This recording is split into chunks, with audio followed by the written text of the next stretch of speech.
श्री कृष्ण जी बोले, हे कौन्ते, यह शरीर क्षेत्र कहलाता है। इसके जानने वाले को क्षेत्रज्ञ कहते हैं। संपूर्ण क्षेत्र में क्षेत्रज्ञ मुझको जान, क्षेत्र और क्षेत्रज्ञ का जो ज्ञान है मेरा मत से वही ज्ञान है। यह क्षेत्र कैसे रूप का है, उसमें कौन दो विकार होते हैं, उसकी उत्पत्ति किस प्रकार से हुई और क्षेत्रज्ञ का क्या प्रभाव है, इत्यादि बातें संक्षेप से कहता हूँ। सुनो, अनेक ऋषियों ने अनेक प्रकार के छंदों में इनको बताया है। वेदों ने भी पृथक दो वर्णन किया है और हेत वाले बहुसूत्र पदों करके भी यह ज्ञान निश्चय किया गया है। पंच महाभूत, अहंकार, बुद्धि, अव्यक्त, प्रकृति, देशों, इंद्रियों तथा पांचों इंद्रियों के विषय तथा इच्छा, द्वेष, सुख, दुख, संघत, चेतना, धृति, इनके समूह संक्षेप में क्षेत्र और क्षेत्रज्ञ के यही विकार हैं। मान और पाखंड से रहित सहिंसा, सहनशीलता, सरलता, गुरु की सेवा, पवित्रता, अपने मन का संयम, इंद्रियों के विषयों से विरक्त, अहंकार रहित और जन्म, मृत्यु, बुढ़ापा, रोग, दुःखादि दोषों को देखना, पुत्र, स्त्री, गृह इत्यादि में आसक्ति न करना और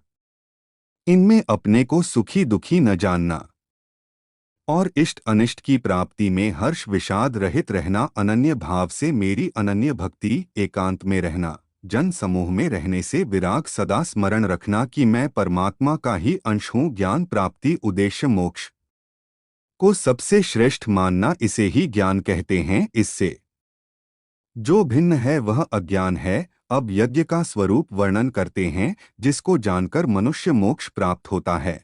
वह आदि रहित, बड़ों से बड़ा, अकथनीय होने कहा जाता, असत्य ही कहा जाता है।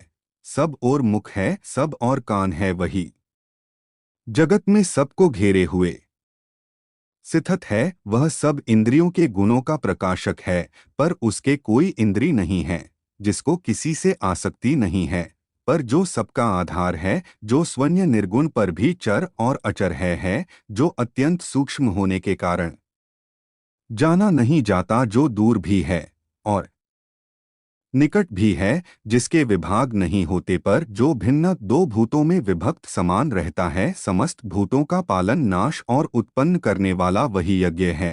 यह अंधकार से परे ज्योतिष्मन पदार्थों को ज्योति देता है, वही ज्ञान जानने योग्य पदार्थ ज्ञान के द्वारा जानने योग्य सबसे हृदय में वास करता है।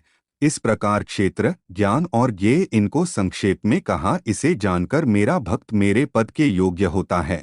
प्रकृति और पुरुषों दोनों ही अनादि है। विकारों और गुणों की उत्पत्ति प्रकृति से हुई है। कार्य और कारण को प्रकृति उत्पन्न करती है। पुरुष तो सुख और दुख का भोगता है, प्रकृति के गुणों का उपभोग करता है, तदनुसार उत्तम तथा अधम योनि में जन्म लेता है।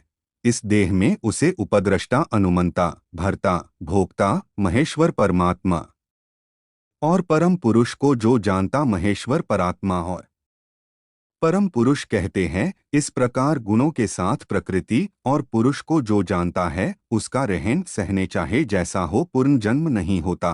कोई ध्यान से, कोई योग से और कोई कर्म योग के द्वारा अपने को आत्मा में देखते है, परंतु कोई तो इस प्रकार न जानते हुए भी दूसरों से सुनकर ध्यान करते हैं और श्रद्धा से सुनकर वे भी मृत्यु के पार चले जाते हैं। हे अर्जुन, स्थावर जंगम सब उत्पन्न प्राणी क्षेत्र और क्षेत्रज्ञ के संयोग से ही होता है।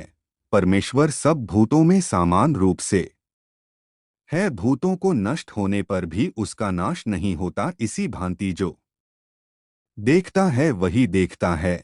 सब में समान रूप से स्थित परमेश्वर में देखता हुआ जो आप ही आत्मा का नाश नहीं करता, वह उत्तम गति प्राप्त करता है।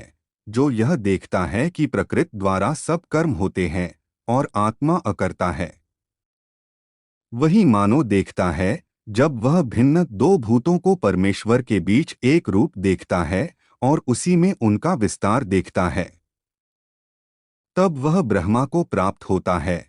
हे कौन्तेय, अनादि और निर्गुण होने से परमेश्वर अनन्य के शरीर में रहता हुआ भी वह कुछ नहीं करता, न उसमें लिप्त होता है। जैसे आकाश सर्वत्र व्याप्त होने पर भी किसी से मिलता नहीं, उसी भांति देह में सर्वत्र व्याप्त यह आत्मा भी इसमें लिप्त नहीं होता है।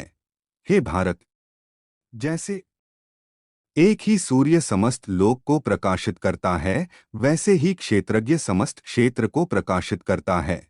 जो लोग ज्ञान दृष्टि से क्षेत्र और क्षेत्रज्ञ का भेद तथा भूतों की प्रकृति देखकर मोक्ष का उपाय ज्ञान लेते हैं, वे परम पद को पा लेता है। आप बाकी 14वां अध्याय में